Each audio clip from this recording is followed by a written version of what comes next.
ஆண்டவராய் இயேசுவின் நாமத்தினால் இந்த 2024 கிறிஸ்துமஸ் நல்வாழ்த்துக்களை நான் உங்களுக்கு கூறிக்கொள்கிறேன். இந்த ஆண்டும் கர்த்தர் உங்களோடு கூட இருப்பாராக, உங்களை ஆசீர்வதிப்பாராக. ஒவ்வொரு வருடமும் ஆண்டவராய் இயேசு கிறிஸ்துவின் பிறந்த நாளை குறித்து உங்களோடு கூட பகிர்ந்து கொள்வதிலே நான் மிகுந்த மகிழ்ச்சி அடைகிறேன்.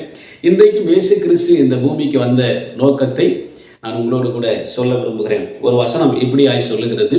மத்தேயு எழுதின சுவிசேஷம் 4ஆம் அதிகாரம் 15ஆம் வசனம் இப்படி சொல்லுகிறது. இருளில் உள்ள ஜனங்கள் பெரிய வெளிச்சத்தை கண்டார்கள், மரண இருளின் திசையில் இருக்கிறவர்களுக்கு வெளிச்சம் உதித்தது என்று. அப்படியானால் இயேசு கிறிஸ்து இந்த உலகத்தில் பிறந்தது ஒரு பெரிய வெளிச்சம். ஏனென்றால் இருளில் உள்ள ஜனங்கள் பெரிய வெளிச்சத்தை கண்டார்கள். இயேசு கிறிஸ்து இந்த உலகத்தில் வந்தது ஒரு பெரிய வெளிச்சமாக இயேசு இந்த உலகத்துக்கு வந்தார்.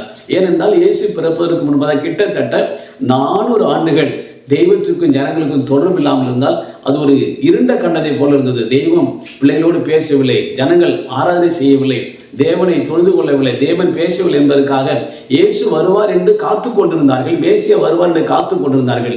அந்த காத்து கொண்டிருந்த வருடங்கள் கிட்டத்தட்ட 400 ஆண்டுகள் ஆகிவிட்டது. ஆகினால்தான் இருளில் உள்ள ஜனங்கள் பெரிய வெளிச்சத்தை கண்டார்கள் என்று வேதம் சொல்லுகிறது. இயேசு கிறிஸ்து இந்த உலகத்தில் இந்த வாழ்ந்து கொண்டிருக்கும் பொழுது அவர் வெளிச்சமாகவே இந்த பூமியில் இருந்தார். வேதம் சொல்லுகிறது, ஆதி ஆகமத்தில் தேவன் வெளிச்சம் உண்டாக கடவுள் என்று சொன்னார். சொன்ன மாத்திரத்தில் வெளிச்சம் உண்டானதான். அதற்கு முன்பதாக ஆழத்தின் மேல் இருள் இருந்தது என்று. அப்ப தெய்வம் இந்த உலகத்தை படைக்கும் பொழுதே ஒரு வெளிச்சம் உண்டாக கடவுள் என்று ஆண்டவர் சொன்னார். ஆனால் இயேசு கிறிஸ்து இந்த உலகத்துக்கு ஒரு வெளிச்சமாகவே வந்தார். ஏனென்றால் இருள் மிகவும் பயங்கரமானது, இருள் ரொம்ப மோசமானது. இருள் நமக்கு பயம் நிறைந்தது, பயத்தை கொண்டு வரும் இருள். ஏனென்றால் இருள் ஒரு பிசாசுடைய கிரியை. அது உங்களை கீழே தள்ளிவிடும். நீங்கள் மேலே போகக்கூடாதபடிக்கு, நீங்கள் இருக்கிற ஸ்தானத்தை அடையக்கூடாதபடிக்கு இந்த இருள் உங்களை அப்படி இருளுக்குள்ளேயே வைத்துவிடும். உங்களை இது மரணத்தில் கூட கொண்டு போய் விட்டுவிடும். இந்த இருளானது எப்படி நம்ம சின்ன பிள்ளைகள் இருளை பார்த்து பயப்படுகிறாளோ அது போல ஒரு மரண பயத்தை உண்டாக்கி மரணத்தையே கொண்டு வந்து விடும் இந்த இருள். இந்த இருள் நம்மளை பாவம் செய்ய வைக்கும். இந்த இருள் உங்களை அதே இடத்துல வைத்துவிடும். வேறு இடத்திற்கு நம்மை கொண்டு போக அது ஒரே இடத்துல வைத்துவிடும் இந்த இருள். இந்த இருள் ஒருவரை ஒருவர் பார்க்க பேச முடியாதபடிக்கு உங்களை தடுத்து விடும். இந்த இருள் உங்களுக்கும் எனக்கும் இருக்கிற தொடர்பையை துண்டித்துவிடும். இந்த இருள் ஒருவரை ஒருவரை பிரித்துவிடும். அதாவது நம்முடைய தரிசனத்தை, நம்முடைய நோக்கத்தை, நமக்கு வைத்திருக்கிற கோலை நாம் அடையாதபடிக்கு இந்த இருள் தடுத்துவிடும், நம்மை குருடனாக மாற்றிவிடும். இருளில் தான் நீங்க பார்க்கலாம், இருளில் தான் எல்லா தவறான செயல்கள் நடக்கும். பாவம் செய்கிறவர்கள், குடிக்கிறவர்கள் இதையெல்லாம் வெளிச்சத்தில் செய்ய மாட்டார்கள், ஏனென்றால் இருளிலே செய்வார்கள். அப்படியானால் இந்த இருளை நீக்குவதற்காகத்தான் இயேசு கிறிஸ்து வெளிச்சமாக வந்தார். வேதம் சொல்லுகிறது, நான் இந்த உலகத்திற்கு ஒளியாக இருக்கிறேன் என்று இயேசு சொன்னார். இந்த இருளை நீக்குவதற்காக இயேசு கிறிஸ்து ஒளியாக, ஒரு வெளிச்சமாக இயேசு கிறிஸ்து இந்த பூமியிலே உதித்தார். ஆண்டவர் இயேசு சொன்னார், நம்மளை பார்த்து சொன்னார், நீங்கள் உலகத்துக்கு வெளிச்சமாக இருக்கிறீர்கள், இருளுள்ள ஸ்தலத்தில் பிரகாசிக்கிற சுடர்களை போல நீங்கள் இருக்கிறீர்கள் என்று சொன்னார். எப்படி மலை மேல் இருக்கிற ஒரு பட்டணம் மறைந்திருக்க மாட்டாதோ அதுபோல் நீங்கள் இந்த உலகத்துக்கு வெளிச்சமாக இருக்கிறீர்கள் என்று இயேசு சொன்னார். அது மட்டுமல்ல, உங்கள் வெளிச்சம் மனுஷர்களுக்கு முன்பதாக பிரகாசிக்க கடவுது என்று சொன்னார். உங்கள் வெளிச்சம் இருளாகாதபடிக்கு எச்சரிக்கையாக இருக்கும் என்று சொன்னார். அப்படியால இயேசு இந்த உலகத்துக்கு வெளிச்சமாய் வந்தது மட்டுமல்லாமல் நம்மை வெளிச்சமாக இருக்க ஆண்டவர் விரும்புகிறார். ஏனென்றால் இயேசுவே நித்திய வெளிச்சமாய் இருக்கிறார். வேத வசனத்தை பற்றி வாசிக்கிறோம், அது கால்களுக்கு தீபம், பாதைக்கு வெளிச்சம். வசனம் பாதைக்கு வெளிச்சமா இருக்குதா? இயேசு கிறிஸ்து வசனம் தானே, அவர் நம்முடைய பாதைக்கு வெளிச்சமாக இருக்கிறார். அவரை குறித்து ஒரு இடத்துல வாசிக்கிறோம், அவர் நீதியின் சூரியன். எப்படி ஒரு சூரியன் இந்த உலகத்துக்கே வெளிச்சம் கொடுக்கிறதோ அதுபோல இயேசு கிறிஸ்து ஒரு நீதியின் சூரியனாக இருக்கிறார். கடைசியாக இடத்துல வாசிக்கிறோம், பரலோகம் இருக்குது, அந்த இடத்துக்கு எந்த வெளிச்சம் லைட்டெல்லாம் கிடையாதாம், அவரே உங்களுக்கு நித்திய வெளிச்சமாய் இருப்பார் என்று வேதம் சொல்லுகிறது. ஆகினால் இருளை நீக்க இந்த இயேசு கிறிஸ்து இந்த உலகத்தில் ஒளியாக வந்தார். ஆமென். அன்பானவர்களே, எப்படி இயேசு இந்த இருளை வெளிச்சமாக்க ஒளியாக வந்தார் என்று பார்த்தோம். ஆனால் இந்த இருளை குறித்து நான் உங்களுக்கு சொல்ல விரும்புகிறேன். ஒரு 3 இருள் இருக்கிறது. அந்த 3 இருளை குறித்து நான் உங்களோடு கூட பகிர்ந்து கொள்ள விரும்புகிறேன். ஒன்று பாவம் என்கிற இருள். ரொம்ப மோசமான ஒன்று. இந்த பாவம் என்ற இருளை போக்குவதற்காக இயேசு கிறிஸ்து இந்த பூமிக்கு வந்தார். இந்த உலகத்தில் யாருமே நம்முடைய பாவத்தை போக்க முடியவே முடியாது. இயேசு கிறிஸ்து மட்டும்தான் உங்கள் பாவத்தை, என் பாவத்தை போக்க முடியும். பைபிளில் ஒரு பாவியான ஒரு ஸ்திரீ இயேசு கிறிஸ்து இருக்கிற ஒரு வீட்டுக்குள்ள வரா. அப்போ வீட்டுக்குள்ள வரும்பொழுது அவர் பாவியான ஸ்திரீன்னு பைபிளில் போட்டிருக்கு. அவர் வீட்டுக்குள்ள வந்தோடனே எல்லாரும் பார்க்குறாங்க, இவன் பாவியான ஸ்திரீயாச்சே, இயேசு கிறிஸ்து வந்து தெரியாமல் உட்கார்ந்து கொண்டிருக்கிறாரு என்று நினைக்கிறார்கள்.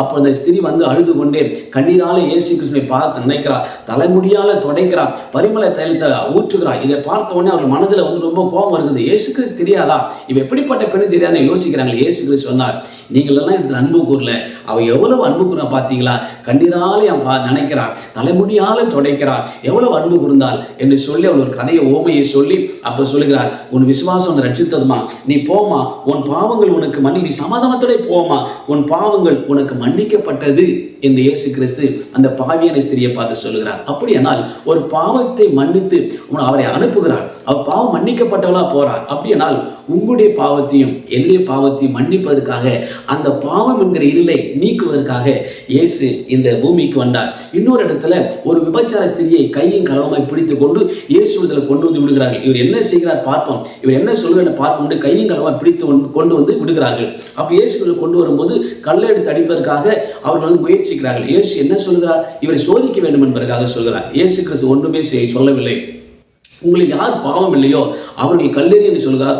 ஒருத்தர் கூட கல்லெறியவில்லை, எல்லாரும் ஓடி விட்டார்கள். கடைசியாக அந்த மகளை பார்த்து சொல்லுகிறார், அந்த கையும் களவுமாய் பிடிக்கப்பட்ட பெண்ணை பார்த்து, ஒருவரும் இல்லை என்று சொல்கிறார், நானும் உன்னை குற்றம் தீர்க்கிறதில்லை, நீ போ என்று சொல்லி அந்த பொண்ணை பார்த்து சொல்கிறார், இனி பாவம் செய்யாதே, நீ போ என்று அனுப்பிவிடுகிறார். இந்த பாவங்களை மன்னிக்கிறதுக்காக, அந்த பாவத்தை நீக்குவதற்காக, அந்த பாவம் என்கிற இருளை நீக்குவதற்காக இயேசு கிறிஸ்து இந்த பூமிக்கு வந்தார். சகை வீட்டுக்கு இயேசு போன பொழுது அவரை சொல்கிறார்கள், இவர் பாவியான மனுஷன் வீட்டுக்கு போகிறாரே என்று சொன்னார்கள்.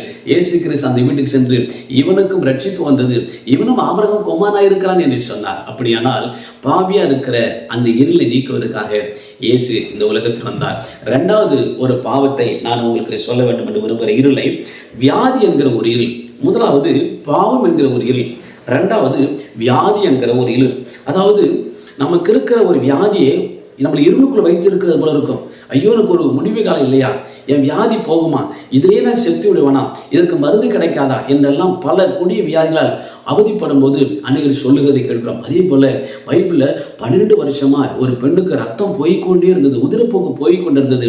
அவளை குறித்து வேதம் சொல்லுகிறது, அநேக வைத்தியர்களை செலவு பண்ணினாள் என்று வேதம் சொல்லுகிறது. நிறைய செலவு செஞ்சிட்டா, ஆனால் சுகமாகவே இல்லை.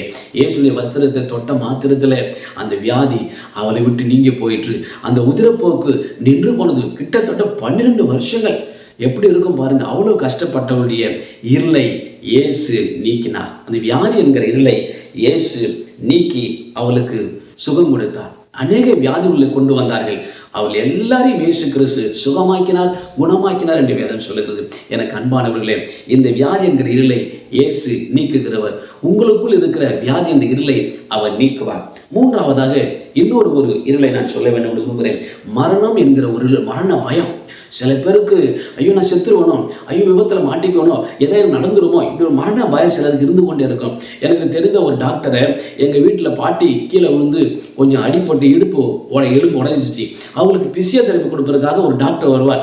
அவரை வரும்பொழுது யாராவது நாங்கள் கூட்டிக் கொண்டு வருவோம். அப்போது நான் சொன்னேன், டாக்டர் நீ அங்கேயே இருங்க, நான் கூட்டிகிட்டு வரேன் அப்படின்னு சொன்னேன். அவர் பயந்துட்டார். நான் இங்கேருந்து போன உடனே, தம்பி அதை எப்படி கூட்டிகிட்டு போவீங்கன்னு கேட்டார்.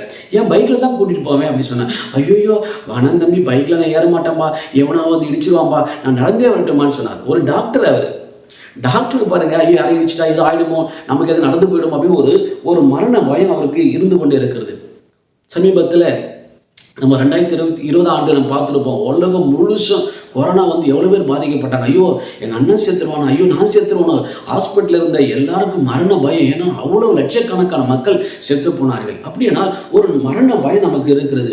இந்த வில்லியம் கேரி அவர்கள் நம்ம இந்திய தேசத்திற்கு வரும்பொழுது நம்ம நாட்டில் இருந்த ஒன்று என்னன்னா, சிறு பெண்ணை திருமணம் செய்து வைப்பார்கள். அந்த சிறு பெண்ணை திருமணம் செய்து வைக்கும்போது கணவன் மறுத்து விட்டால் அந்த சிறு பெண்ணையும் அந்த உடன்கட்டை ஏறுதலில் கொண்டு அந்த கட்டைகளை அடுக்கி அதில் அவளை படுக்க வைத்து அந்த நெருப்பை கொளுத்தி அவளையும் சாகடித்து விடுவார்கள். இதை ஒழிப்பதற்காக இந்த வில்லியம் கேரி அவர்கள் பயங்கர முயற்சி எடுத்து இந்திய தேசத்தில் அதை ஒழித்து கட்டினார். பாருங்கள், அப்படின்னா ஒரு மரண பயம் எல்லாருக்கும். ஒரு மரண பயம், ஐயோ செத்துருவோமோ, ஐயோ எது நடந்துருமோ, நான் போகும்போதே நடந்துருமோ, இப்படி மரண பயத்தில் இருக்கிறவனுக்கு இயேசு கிறிஸ்து அந்த மரண இருளை நீக்குவதற்காக இந்த உலகத்துக்கு வந்தார். 3 இருளை நான் சொன்னேன். 1 பாவம் என்கிற இருள், 2வது வியாதி என்கிற இருள், 3வது மரணம் என்கிற இருள். இந்த இருளை எல்லாம் நீக்க இயேசு கிறிஸ்து இந்த பூமிக்கு வந்தார். அதனால் இயேசு கிறிஸ்து கடைசியாக சொன்னார், நித்திய ஜீவனை அளிப்பேன் என்பதை அவர் நமக்கு பண்ணின வாக்குத்தத்தம். இயேசு கிறிஸ்து நமக்கு நித்திய ஜீவனை வைத்திருக்கிறார். அதற்கு நாம் போக போகிறோம், அந்த பரலோகத்துக்கு நாம் செல்ல போகிறோம்.